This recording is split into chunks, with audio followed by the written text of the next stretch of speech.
So my apologies if you are on Facebook, YouTube, the Chatham House channel. We can't take questions from you. On Zoom, we have hundreds of questions that have come in. One question is from Baba Femi Adibola, who is asking the following question.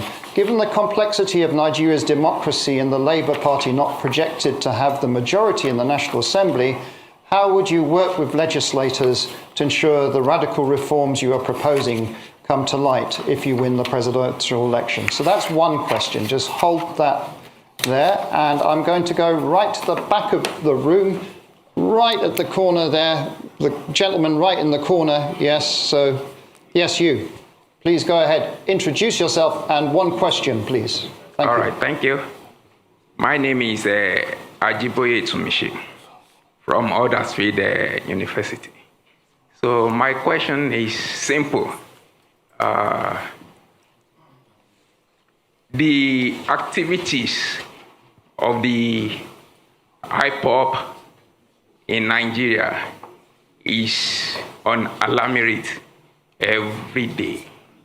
And with all the policy, beautiful ideas that you've listed down, sir, without tackling security head-on, they are impossible. So one of the allegations given to you is that you've not condemned the activities of the IPOB. So, and tackling of security. Can you sum up, please? Let me land. Tackling of security. Ladies and gentlemen, let's. Sorry, I'm a student. We are to line. Tackling of security. How will you tackle it, sir? Are you introducing? Yes.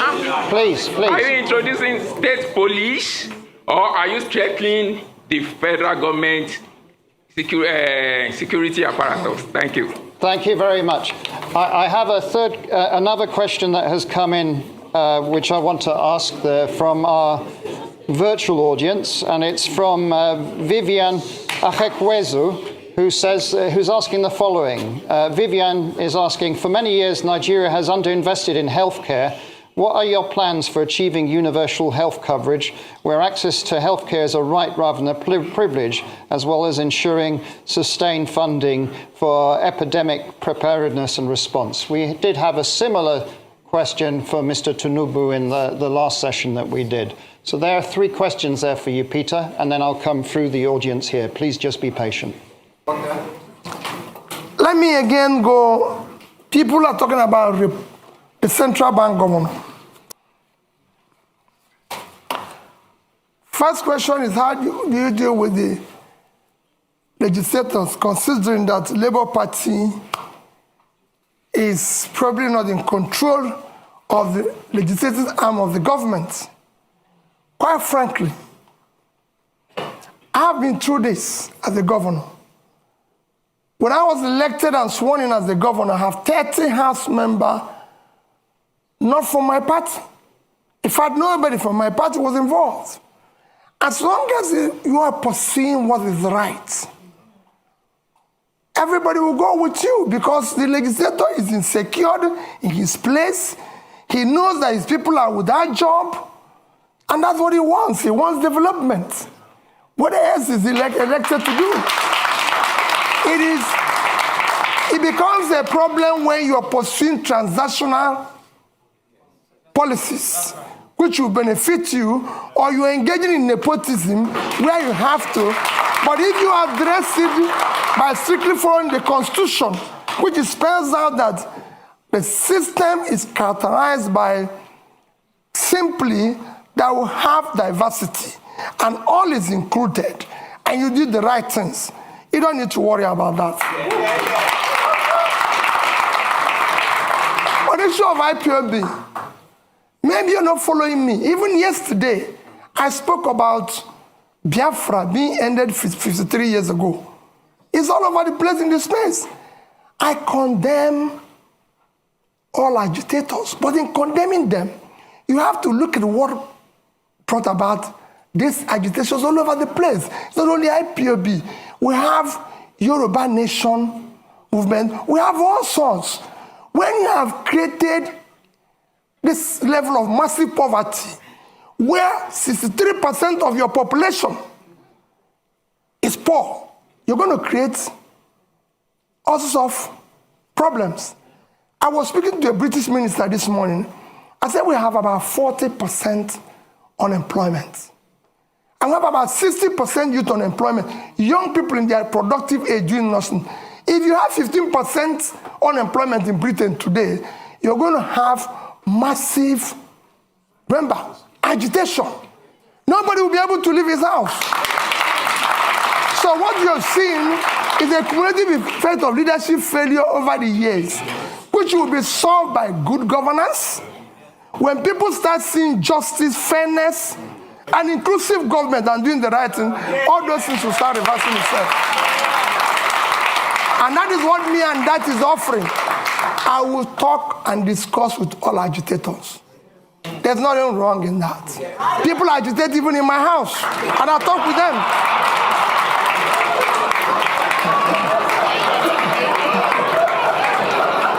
So I'll deal with everybody. I'll show you of that. Don't worry about that. On the issue of health, yes, we have a problem with health.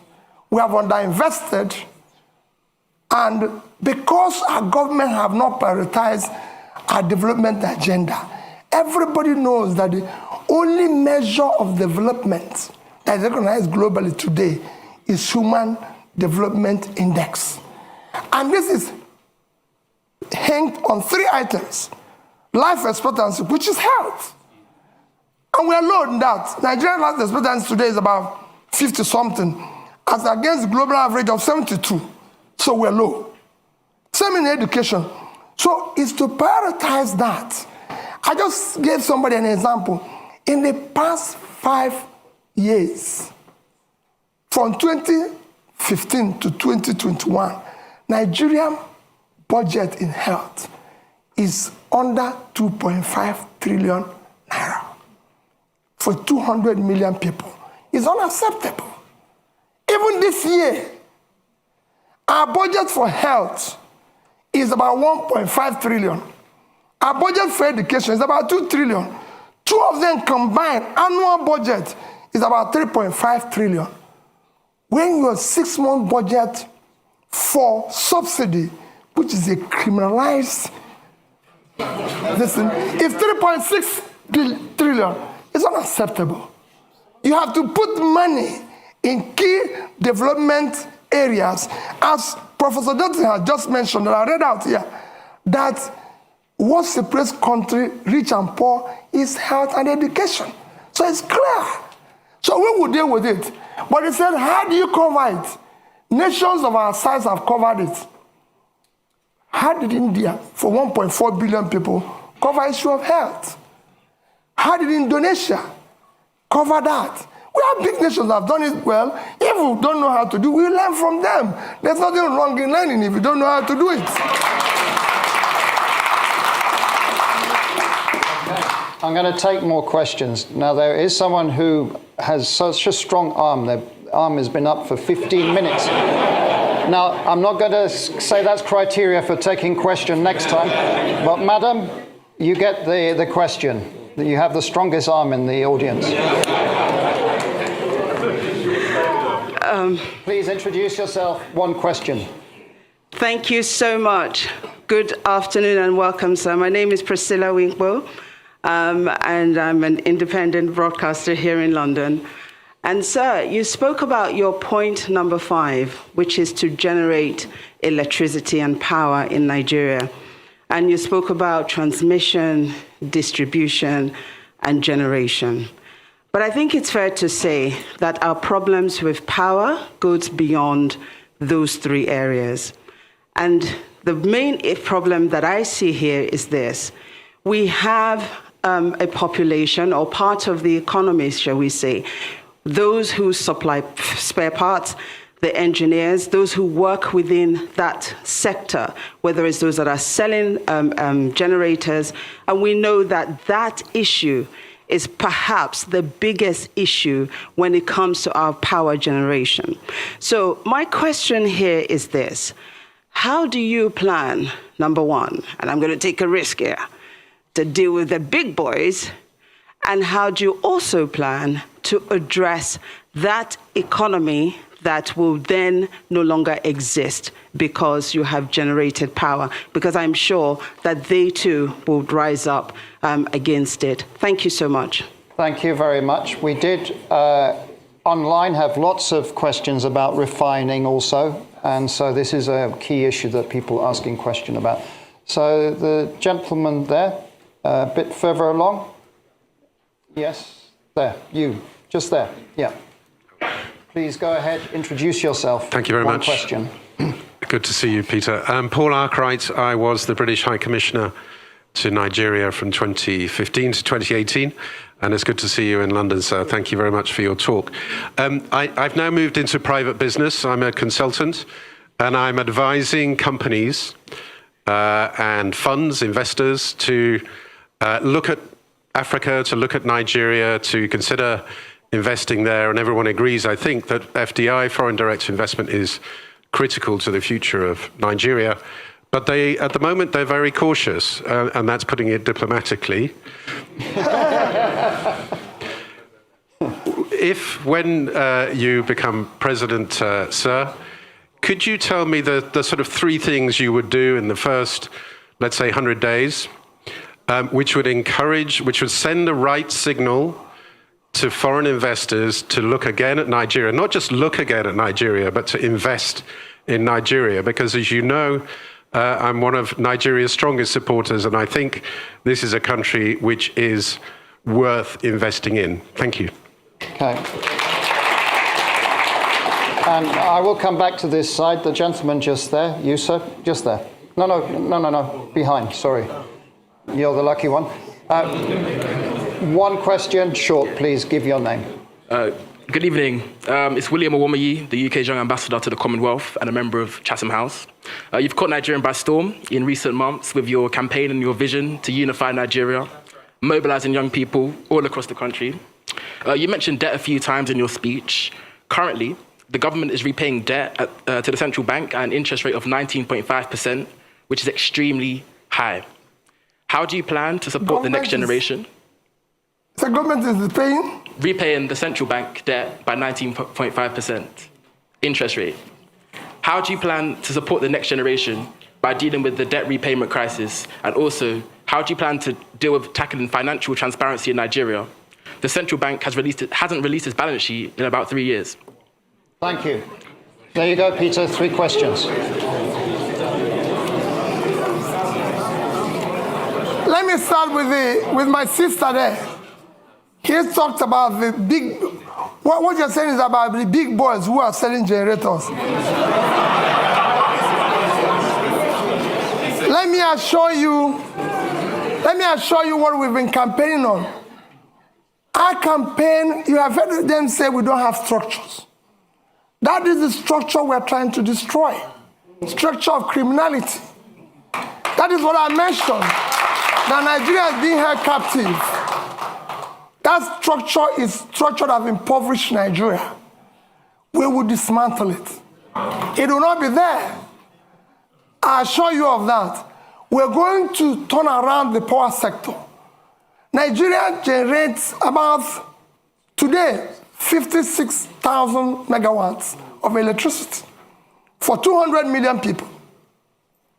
And South Africa, the second biggest in terms of economy in the continent, 5 to 6,000, that's 5 to 6,000, sorry. And South Africa, the second biggest economy, 60 million people, generates about 40 to 50,000. And South Africa, in the past 3 months, have declared emergency in power and said anybody can generate up to 100 megawatts without license. So somebody who is 60 million, generating about over 40,000, declared emergency. What do you think somebody with 2 million people generating 5 to 6,000 will do? War. I'm going to declare war on power, and I'll solve it. Anybody who stands on the way, so be it. Bring Bringing back foreign investor is very simple, Paul. Foreign investor is like bee and honey. All you need is to create honey. The way bee will find the place is very simple. Foreign capital is scared of corruption. Is scared of bad policies. Is scared of where there's no rule of law. You need to put a regulatory environment that makes it conducive. You need to secure it. That is at the heart of what Dati and I are offering. We will build that intangible assets of securing the country, making sure that we govern to rule of law. We will fight corruption. Dati have a record that is the only National Assembly member who refused to buy property of government when it was offered to all National Assembly members. You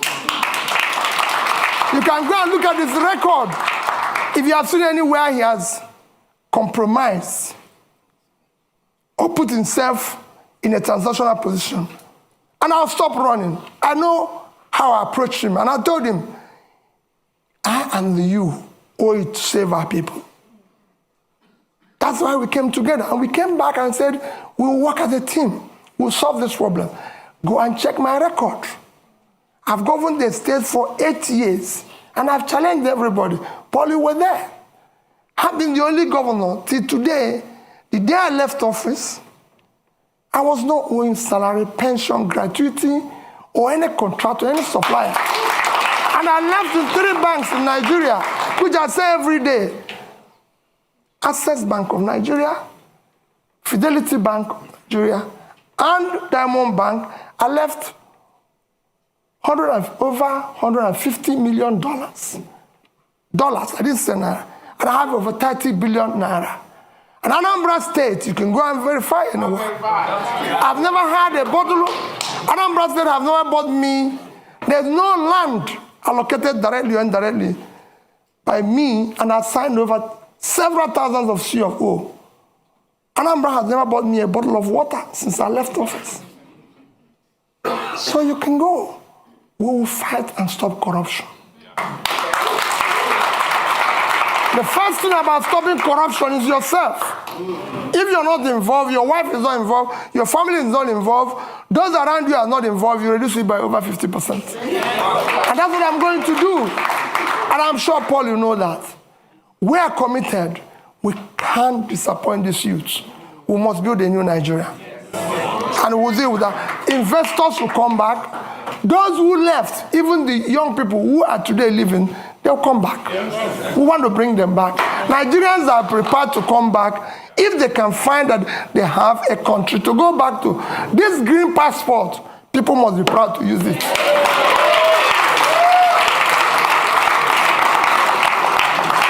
On issue of capital, where do you find money? My young brother, there's nothing wrong in borrowing.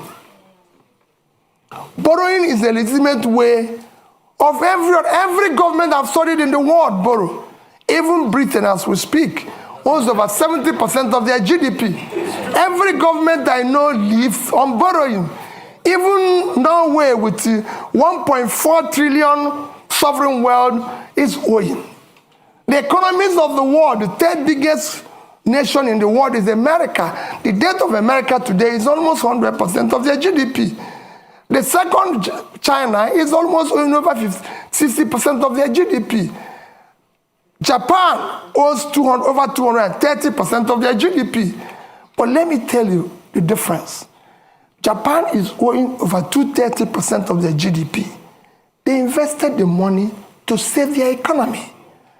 And in that, even with that, Japan is still the highest holder of US treasuries. So there's something they can fall back on. What has happened? So borrowing is not wrong. If I have done, I compare 2 countries that borrowed with Nigeria and how well they've done. But what has happened is that when you borrow for consumption, you have a crisis. Nigeria borrowed for consumption. Nigeria in 2015 had a GDP per capita of $2,550. And we're owing about 15 trillion naira. Today, with central bank ways and means, we're owing over 75. So we have grown that debt by about 400%, but our per capita is 2,000. That means that the money we borrowed was thrown away. So that is what I'm going to reverse. We will restructure the debt as it is today.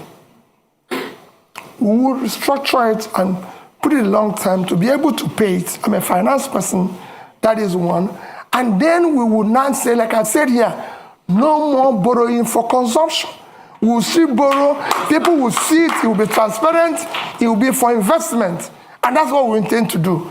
Countries have been in this situation before. We're not in a situation where other countries haven't passed before. It's a question of showing leadership, and we will be able to solve it. Thank you. I'm coming back. We are now almost around 60,000 people just watching us and sending in questions, so we're trying to be at least a bit inclusive. We have a question from Debo Ademoyo, who is asking, what are your policy ideas on climate change? Do you have a plan for ensuring sustainability in a new government? So that's one question. Then there was a joint question from Miss Etty and Zindi Anthony Levy, and they're asking, insecurity is a major problem. What are your plans in tackling this? What are your plans in terms of security sector reform in Nigeria? I'm going to take two more physical questions in the room. The lady right in the front here. So I'm not going to discriminate with the front rows. Please, go ahead. Thank you. My name is Chi Chikwendo. I'm a practicing solicitor here, advocating, of course, for rule of law. Thank you so much, Your Excellency, for the inspiring exposition on your vision for policy change and institutional reforms.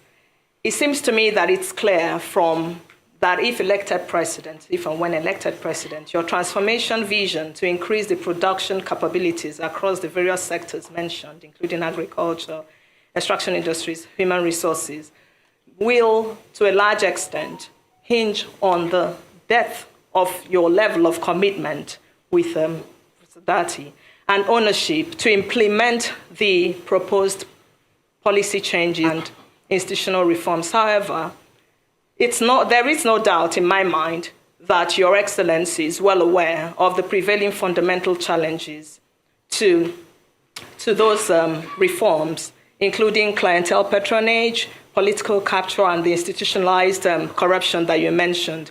So the question is, how do you intend to navigate these challenges differently from the efforts of previous administrations, particularly with a view to modifying the behaviors of the key players in support of achieving those anticipated outcomes? And I was very warmed when you mentioned you're broadening the scope of youth inclusion and women based on gender issues. So further, how do you intend to quell the current ethnic tensions ravaging our communities and consequently stagnating economic growth and development, and to implement a pragmatic mechanism for dealing with those societal concerns for equal... Okay, please. We need... The longer this takes, the less questions. Madam, please, yes. Now. So the question there is, how do you intend to implement a pragmatic mechanism for dealing with those societal concerns for equal access to the services, inclusive participation, and integrating the various ethnic groups? Thank you very much. Thank you. Peter, if you answer those questions, because that was more than one question. Well, let me start with the issue of, you have, like you said, you have more than one question. I have about two questions. Let me start with the issue of ethnic tension. The ethnic tension you see today is based and as a result of injustice, unfairness, exclusion, marginalization. As soon as you start reversing that, they start going down. That is what I said to young men about agitation. As long as you start doing the right things, as long as you start building an inclusive society where people's talent, hard work will match up their opportunity, you start seeing those things go down. There's tension, even in the Western world here. I lived here when the blacks feel excluded. But as the more the government opens up and tolerates and builds an inclusive, transparent, more broad-based, acceptable, they will come down. And we will show, I've said before, we will show compassion. We will show love. Because there's nothing, you're a leader. Don't go away when Bayelsa is under the water. Don't leave Jigawa to die. Don't say, oh, I cannot go to Southern Kaduna because there's a problem. We will show compassion. We will lead from the front. We're not going to walk away. And for me, Borno is part of Nigeria. I don't want to say people, oh, the region is insecure. Nigeria is insecure. Like I told the IDP people in Christmas, I spent my IDP with IDP people in Makurdi in Christmas. And in New Year was another IDP camp in Abuja.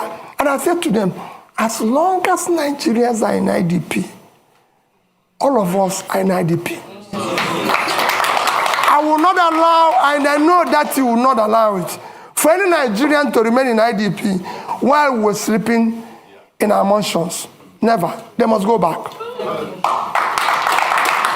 On issue of challenges and dealing with them, the challenges you foresee, I've dealt with such challenges at the Anambra level.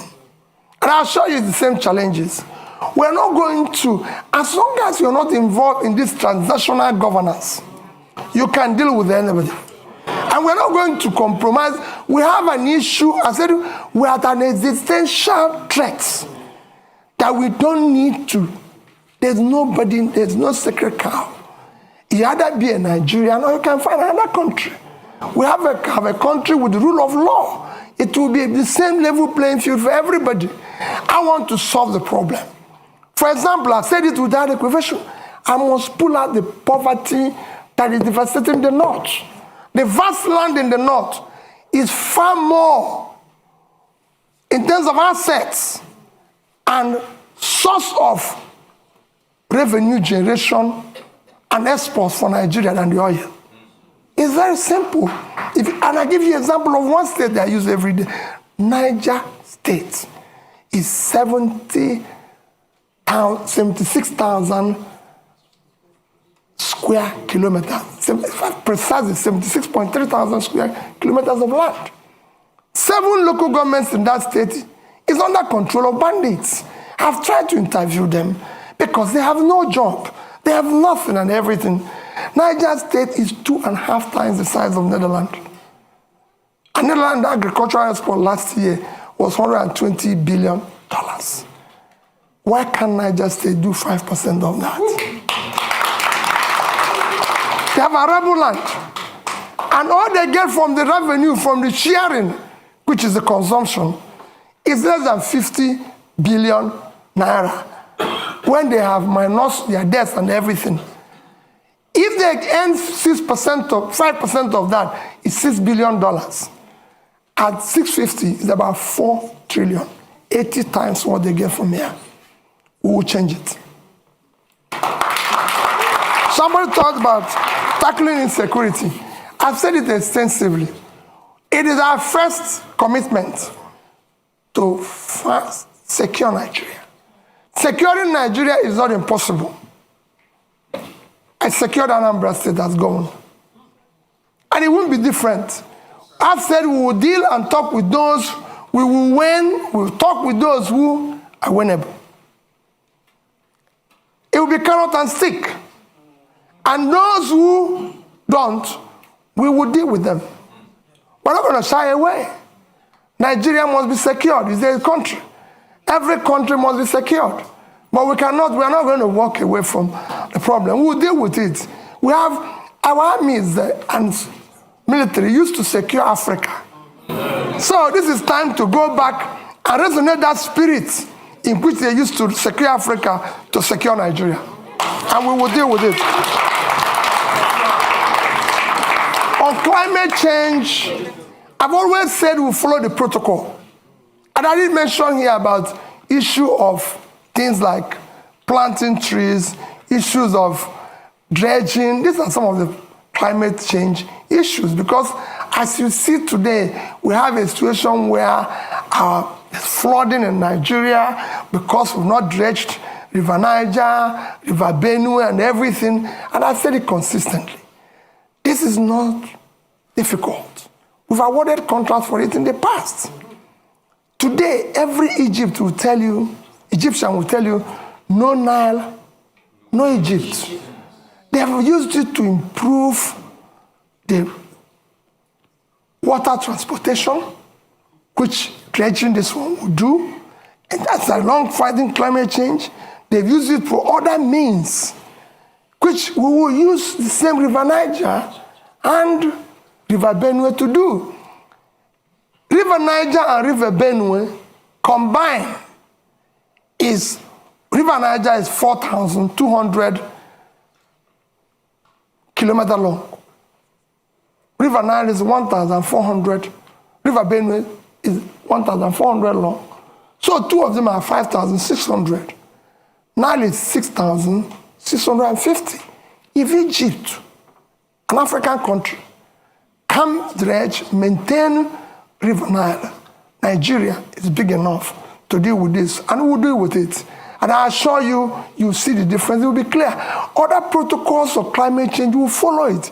Where we find difficult, we'll negotiate and talk with other involved in that. We are signatory to it, and it's devastating the world today. So we must follow the protocol. Thank you. The clock is ticking. We're on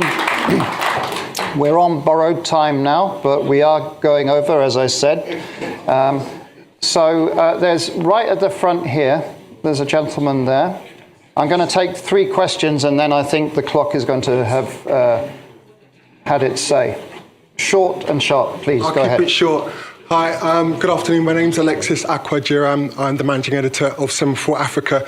My question is, if you become the next president, would you seek to keep the current central bank governor or replace him? And please explain your answer. So, the gentleman in the middle there. Yeah. Please. Go ahead. Good afternoon, and thank you for your remarks. My name is Chibuikem Ugongadi. I'm his master's student at King's College London, and it's funny, actually, my question is related to him. Given the debacle at the central bank currently and their conduct over the past 8 years, what is your view on central bank independence as a tool to improve economic growth? And how will you what will you do about the leadership at the central bank when you become president in order to make sure that their principles are in line with yours on monetary policy? Thank you very much. The lady over there. Yes, madam, you. Yes, but sharp, please. There's a microphone just here. It's next to you. Just there, please. Aha. Okay, Your Excellency, good afternoon. So my question here is this. You talked about restructuring. As you're aware, Nigeria can barely service its external debt. Nigeria can barely service its external debt. Our current external debt, we cannot service it, or we're finding difficult to service it. Now, when you become president, how do you intend to restructure our external debt without actually downgrading our rating in the market? Thank you. Thank you. And your name, just so we have it? My name is Ifeyinwa Umunakwe. Okay, thank you. And then if we move the microphone to the lady just there, last question. Yes. Good afternoon. Nice to see you again, Mr. Obi. My name is Kenneth Chukwuwabo. I'm a PhD candidate at the University of Cambridge. I study public-private partnerships in education.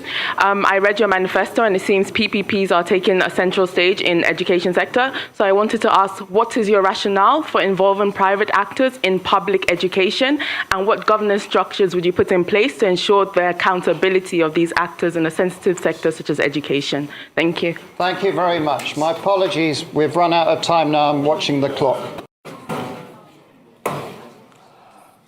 Okay. Alex, I hope you will allow me. There's somebody here that is so keen. When I was coming in, he had a question that is so interested and is like So I told him, if I have opportunity, I will request and answer it publicly. Okay. Let me again go. People are talking about the central bank governor. The problem, first, let me assure you, central bank will maintain its independence. It will be respected. And again, it is not the problem of the person there. Central bank have a role of monetary policy, if I'm right. Then you have this physical space. It's like a street football. When the person who is supposed to be in the physical space is no longer, it's like you go to a football match and somebody who is supposed to play in a particular wing is no longer there. You find people playing various wings. The weakness of the physical space allows the monetary space to take over, and in supporting, because there's a weak governance structure, that is why we're able to do what we're doing. What is happening today is happening. So if you're replacing Godwin and putting somebody with that level of physical rascality, which is what is fueling our inflation and even our rate of exchange today, these are some of the things you need to cut. As long as the government continues on that fiscal rascality, that situation will occur. That's what you need to fix. I won't say what will happen. His term is actually coming to an end. So it won't be too long. So that's that. I assure you that we'll deal with that. You asked about PPP in education. I said you're in Cambridge. Is Cambridge run by British government? Now, I just want to know, because I don't know. When we're talking about PPP in education, we're talking about tertiary education. We're not talking about basic education. We will ensure that basic education is free, and we will drive it aggressive, because we have 20 million out of school children in the north, which I've said we will deal with decisively, because those children mostly have learned Quran, which means they're intelligent. We'll meet them at the point of learning Quran and teach them skill. For the tertiary education, we must find a way to fund it in a collaborative way, public partnership, in order to be able to ensure that 4 years will be 4 years, not what is happening today. That's what we mean by that. And it will be, you'll see, it's a win-win situation. That's it. No, not the basic. It won't be the basic. Then, issue of barely servicing our debts. We're not, I've said it before, we're not the only country that have gone through this. Once we move from consumption to production, what we're going to do first is that what you see today, we're inability to service our debts, is because of physical rascality. You're paying unsustainable subsidy, which will be stopped from day one, because it's a criminal thing. You're no longer generating money because they're stealing oil. And the only people who can steal oil are people in government, because ordinary people cannot steal oil. You can't put it in your pocket. It's something that you come with sheep. So all those, and you stop corruption, the waste, everything. And you go to seek to ensure that the revenues of government are properly collected. These are things, when you have tightened all the leakages and wastes, you'll be able to increase your position, and you negotiate and be able to service them. Look at it, just to give you an example. Nigeria is today the only OPEC nation, apart from Venezuela, because of sanction, that is not meeting up its quota. Because over the years of oil theft, the multinationals and everything have not been investing, coupled with the theft and everything. You're not realizing what you're supposed to. Every other nation that is in the same condition was able to bring down their rates and inflation within this period of Ukraine war. I'm not saying it's good to wait for war to be able to get more revenue, but people are taking advantage of it, because it's there. And you can't run away from it. But we couldn't take that advantage. Our situation got worse because of poor management of our own physical space, which will change without an eye. And finally, like I said, somebody kept telling me that issue that people have been saying that if I become president, that there's issue of being, how do I say, what word do they use? Stingy. Pat knew the question of stingy. How are you going to manage? Because they said you'll be stingy and everything. And let me say it publicly that people don't know what it is all about. At the heart of poverty is capital formation. And you can't go about capital formation without savings. Even in the most developed world, which is why I said that Japan holds highest amount of US treasury. If you listen or you go and read about what Professor Ragnar Nask done in the 50s, it showed it clearly. Capital formation is at heart of poverty. Without capital formation, you have low productivity, low income, and you produce poverty all over the place. What I was doing as governor, I was the best governor in Millennium Development Goals by the UNDP. You can go and check that. It's there. I won a prize for the best road network. I won the Gay Prize back-to-back on health. You can go and see what I did in health. Build scratch, teaching hospitals and everything. Improved #1 in education. And above all, I was able to save because I believe in future generation. If you look at that savings, I said future generation funding because we want to have proper capital formation to drive tomorrow. If I have opportunity in Nigeria, no matter what we do, we'll do the same thing. We must save for tomorrow. Because that's how you form capital to turn around tomorrow. So as the end, I appeal to all of you. There's nothing more powerful than an idea whose time have come. Victor Hugo. The time today is to have competent leadership with character, commitment and compassion. And that's what Nigeria is yearning for. That's what Dati and I are offering you. Let's have opportunity to build a better Nigeria. Thank you.